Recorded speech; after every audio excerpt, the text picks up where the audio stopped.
Desculpe, importa-se de me emprestar a sua boneca? Claro. Obrigado. Virou. Voltou a virar. Ficou imóvel. Que interessante. Mas já reparou que há matemática nisto? Olha, repare. Virou e depois virou. É o mesmo que ficar imóvel. Imóvel e depois virou, é imóvel. Olha, se calhar nós podemos organizar isto numa tabela. Imóvel com imóvel dá imóvel. Imóvel com girou dá girou.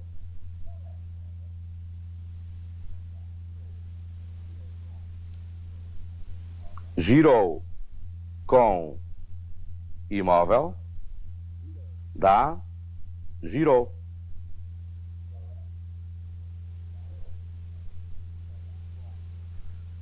Girou com girou dá imóvel.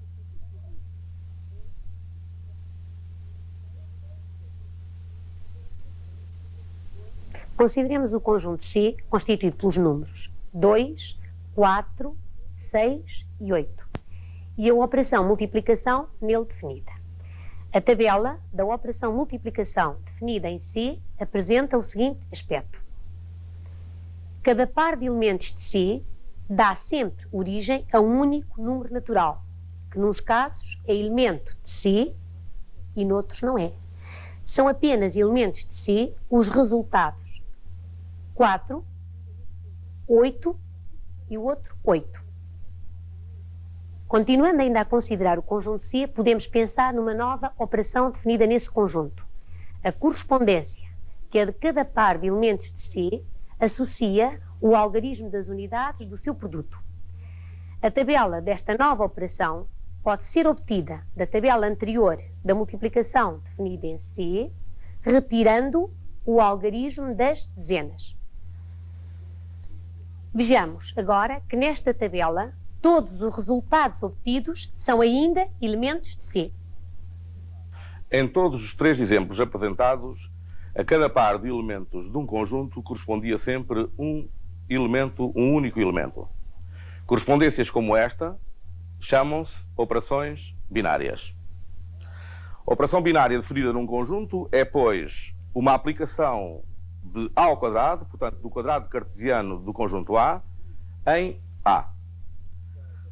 No caso da dança da boneca Algarvia, em que consideramos o conjunto B das aplicações I e G, correspondendo I à boneca ficar imóvel e G à boneca ter virado, podemos constatar que todos os pares ordenados de elementos deste conjunto se transformaram sempre num elemento deste conjunto. O mesmo sucedendo Em relação ao terceiro exemplo, em que tínhamos o conjunto C, 2, 4, 6 e 8, e em que todos os pares ordenados de elementos deste conjunto se transformaram sempre também num único elemento deste conjunto. O mesmo já não se pode dizer em relação ao segundo exemplo. No segundo exemplo, nós constatamos que havia elementos que saíam do conjunto e só os pares ordenados 2, 2, 2, 4, 4, 2, só estes pares ordenados se transformaram num elemento daquele conjunto. Isto é, obtiveram um transformado naquele elemento, naquele conjunto.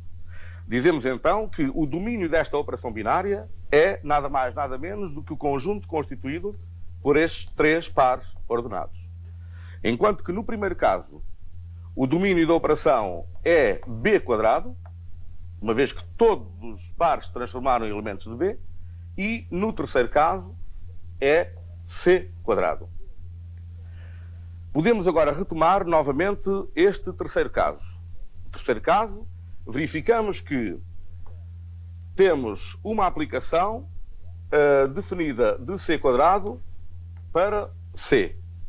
Uma operação binária que transforma elementos de C², isto é, pares ordenados de elementos x, y de C², em elementos de C, em elementos que podemos chamar Z, que são x operado com aquela operação que consideramos com y. Não é? Todos os pares ordenados têm, então, a sua imagem. Todos os pares ordenados têm a sua imagem. O par constituído pelo conjunto C e por esta operação chama-se um grupoide. O par constituído, então, pelo conjunto C e pelaquela operação chama-se grupoide. Podemos, então, dizer que um par constituído por um conjunto e uma operação binária que transforma todos os elementos, todos os pares ordenados do quadrado cartesiano desse conjunto em elementos C, chama-se um grupoide. Verificámos então que C com aquela operação era um grupoide. Verificámos ainda que B com a operação composição, sendo B o primeiro conjunto apresentado, o conjunto dos movimentos das aplicações da boneca, com a operação composição, é também um grupoide. Mas já o mesmo não se poderá dizer em relação ao conjunto C com a operação multiplicação, em que a operação multiplicação faz com que alguns pares ordenados de C² não tenham imagem em C. Portanto, C vezes não é um grupoide. Como estudaram nos textos, se a operação definida num grupoide é associativa, o grupoide denomina-se semigrupo. Se θ é associativa, então A θ é semigrupo. Podemos dar alguns exemplos de grupoides para averiguar se são ou não semigrupos. Por exemplo, Z+ é semigrupo, pois todos sabemos que a adição é uma operação associativa. Mas Z- não é semigrupo, uma vez que a subtração não é uma operação associativa. L, conjunção, é semigrupo. Mas L, implicação, não é semigrupo, pois a operação implicação não é uma operação associativa. Poderíamos pensar numa outra propriedade já conhecida dos alunos, a propriedade comutativa. Se a operação θ é comutativa, A θ é um grupoide comutativo. Por exemplo, Z vezes é um grupoide comutativo, mas R mais com a operação divisão não é um grupoide comutativo.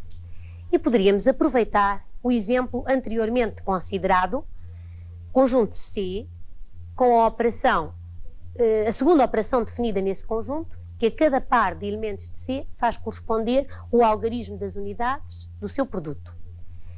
É manifesta uma simetria em relação à diagonal que está assinalada. E, por exemplo, dois elementos que estejam simétricos em relação a essa diagonal são iguais. É o caso, por exemplo, de 2 e o outro 2, 6 e o outro 6.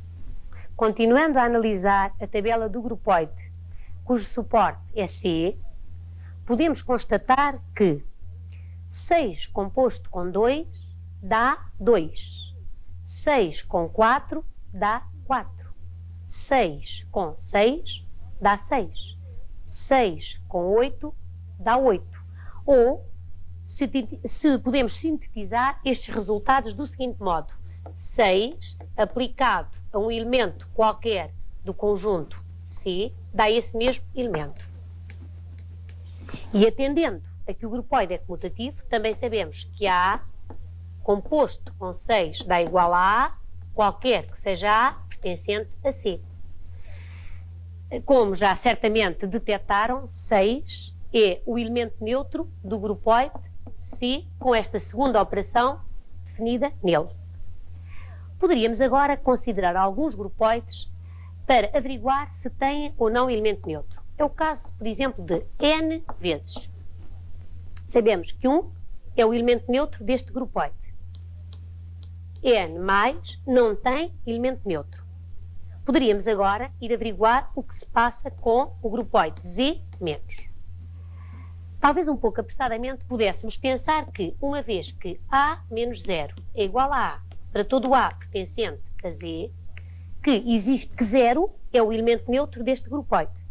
Mas uma vez que 0 menos A igual a A para todo A pertencente a Z é uma proposição falsa, podemos afirmar que Z menos não tem elemento neutro. No entanto, 0 é elemento neutro à direita. E se considerássemos agora o grupoide L com a operação implicação? Vamos analisar a tabela do grupoide L implicação. V implica F, dá F. V implica V, dá V. Logo, V é elemento neutro à esquerda. Uma observação rápida permite-nos concluir que não existe elemento neutro para a operação implicação à direita. Logo, o grupoide L implicação não tem elemento neutro. Consideremos agora um novo grupoide. Um grupoide cujo suporte é o conjunto F de todas as funções de variável real cujo domínio é R, com a operação composição. Sabemos que este grupoide não é comutativo. De facto, a composição de aplicações é uma operação não comutativa. No entanto, a aplicação identidade, que transforma cada número real em si mesmo, é elemento neutro, tanto à esquerda como à direita. Então, o grupoide que indicamos tem elemento neutro à aplicação I, mas não é um grupoide comutativo. Poderemos agora, em seguida, voltar a analisar a tabela do grupoide cujo suporte é C. Observemos, por exemplo, que 2 composto com 8 dá 6. 8 composto com 2 dá também 6. Além disso, 6 composto com 6 dá 6. E 4 com 4 dá também 6. É evidente que, nestas condições, 2 e 8 são elementos opostos deste grupoide, assim como o 6 é o oposto de si mesmo e 4 é o oposto de si mesmo. No grupoide C, com a operação notada deste modo, dizemos que dois elementos A e A', tais que A composto com A' igual a A' composto com A igual a 6, que sabemos que é o elemento neutro do grupoide, estes dois elementos A e A', dizia eu, dizem-se opostos neste grupoide. De uma maneira geral, num grupoide há θ. Dois elementos A e A', tais que A θ' igual a A' θA igual a U, que é o elemento neutro do grupoide, dizem-se opostos.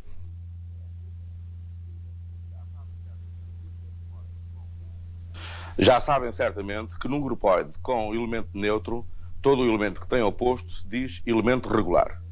No exemplo anterior, verificaram que todos os elementos daquele grupoide tinham oposto. Diz então que todos esses elementos eram regulares. Aliás, se analisarmos a tabela do primeiro exemplo, a dança da boneca algarvia, podem constatar perfeitamente que I é o elemento neutro, portanto, por inerência, oposto de si próprio, e que G é oposto também de si próprio, uma vez que operado com G dá o elemento neutro I. Também neste grupoide, que sabemos ser semigrupo, uma vez que a composição de aplicações é uma operação associativa, podemos constatar então que existe elemento neutro, o I, e que todos os elementos são regulares. Um grupoide nestas condições chama-se grupo. Podemos dizer então que grupo é um grupoide cuja operação é associativa, portanto, que é semigrupo, que tem elemento neutro e que todos os elementos são regulares. Os alunos, embora sem conhecerem ainda a designação de grupo, vêm trabalhando desde há algum tempo com grupos. São exemplos flagrantes os casos do conjunto dos números reais com a adição usual ou do conjunto dos números racionais também com a adição usual. De facto, podem verificar facilmente que, para além da adição usual ser uma operação associativa, existe elemento neutro. Claro, o zero, não é? E que todos os elementos são regulares, chamando-se neste caso até, no caso da adição, os elementos regulares chamam-se simétricos. Já, por exemplo, em R vezes, um outro grupoide com que os alunos têm trabalhado bastante, verificam que, apesar da multiplicação ser uma operação associativa e, portanto, ser semigrupo, apesar de existir elemento neutro, o 1, nem todos os elementos são regulares.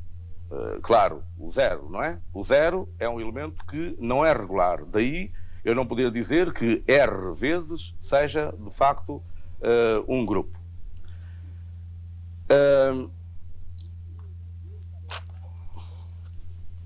No texto são ainda apresentados exemplos de outros grupos.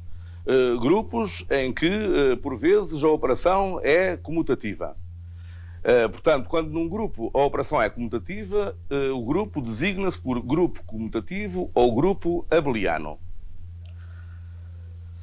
Podemos resumir num diagrama esta construção que temos vindo a fazer.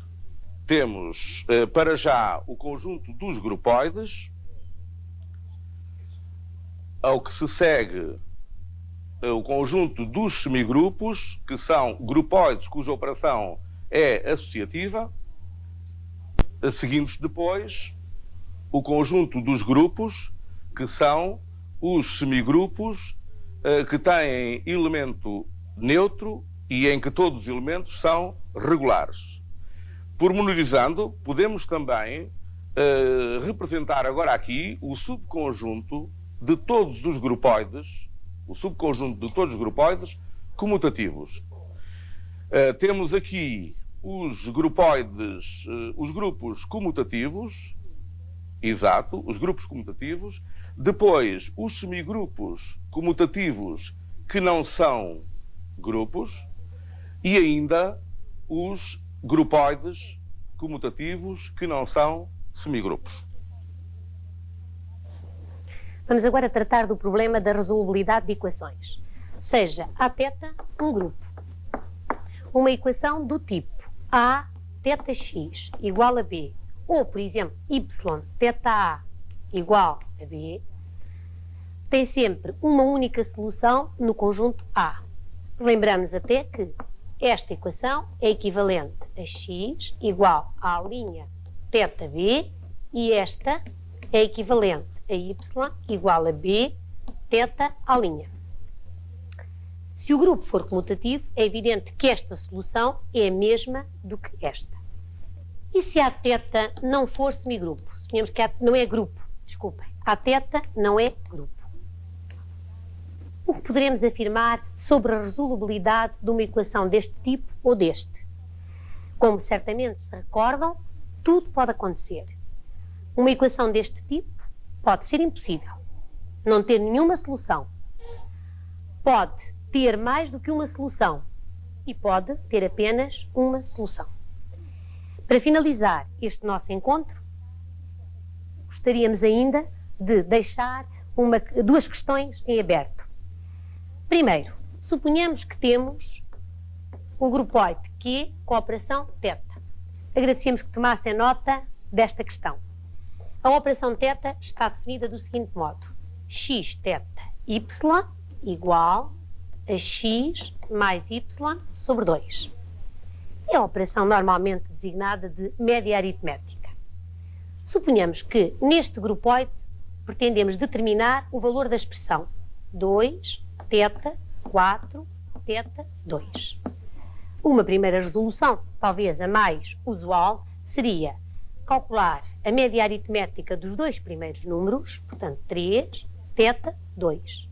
E, portanto, a média aritmética de 3 e 2 é 5 meios. Mas, atendendo a que a θ é comutativo, podemos efetuar este cálculo de outro modo. 2 θ 4 θ 2 igual a 2 θ 2 θ 4. Trocamos o 4 com o 2. Ou ainda, uma vez que a média aritmética de dois números iguais é ainda igual a esse número, 2 θ 4 igual a 3.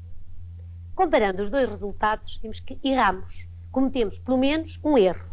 O desafio que lançamos aos estudantes é o seguinte: detectem onde erramos. Agora, a segunda questão. Vamos regressar ao baile da nossa boneca Algarvia. Mas a boneca ainda pode ter mais movimentos, quer ver? Olha, imóvel, girou 180 graus, ou por exemplo, o direita, pode ser D, ou esquerda. Então repare, por exemplo, boneca direita e direita é o mesmo que virou, não é? E se nós fizermos esquerda e depois direita, dá? Claro, imóvel, fica imóvel a boneca, não é?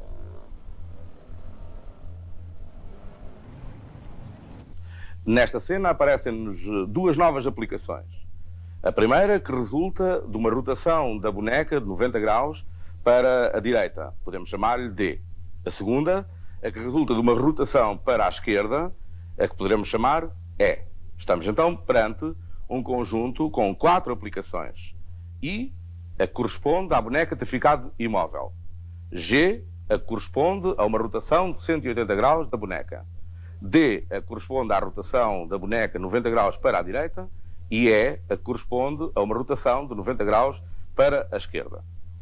É possível, certamente, construir uma tabela da composição destas aplicações. Essa tabela tem o aspecto que estamos agora a verificar antes de preenchida.